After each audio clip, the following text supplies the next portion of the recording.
BCA, BCom computer కోర్సులో 100% placement లభించే ఏకైక డిగ్రీ కాలేజ్ కూకట్పల్లిలోని ఐక్రియేట్ డిగ్రీ కాలేజ్. ఆంధ్రప్రదేశ్లో అన్న క్యాంటీన్లను ఆగస్టు 15 నుంచి ప్రారంభిస్తున్నట్లుగా పురపాలక శాఖ మంత్రి పొంగూరి నారాయణ తెలిపారు. 2014-19 మధ్య టీడీపీ ప్రభుత్వం హయాంలో మొత్తం రాష్ట్రంలో 203 అన్న క్యాంటీన్లను ప్రారంభించామని గుర్తు చేశారు. అప్పట్లో 183 అందుబాటులోకి వచ్చాయని, మిగిలిన 20లో 18 క్యాంటీన్ల భవనాలు పూర్తయ్యాయని తెలిపారు.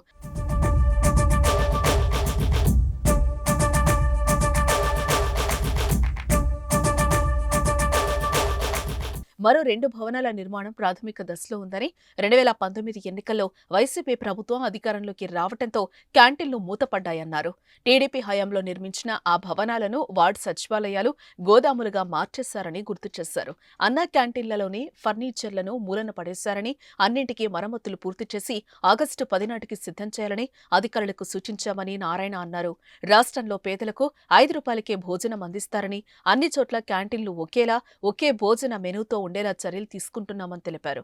అన్నా క్యాంటీన్లకు గతంలో అక్షయ పాత్ర సంస్థ నాణ్యమైన ఆహారాన్ని సరఫరా చేసిందని ఈ సందర్భంగా గుర్తు చేశారు. ఈసారి కూడా అదేవిధంగా అవే ధరలకు ఆహారాన్ని అందించేందుకు టెండర్లు పిలిచామని, ఈ నెల 22న టెండర్లు ఓపెన్ చేస్తామన్నారు మంత్రి.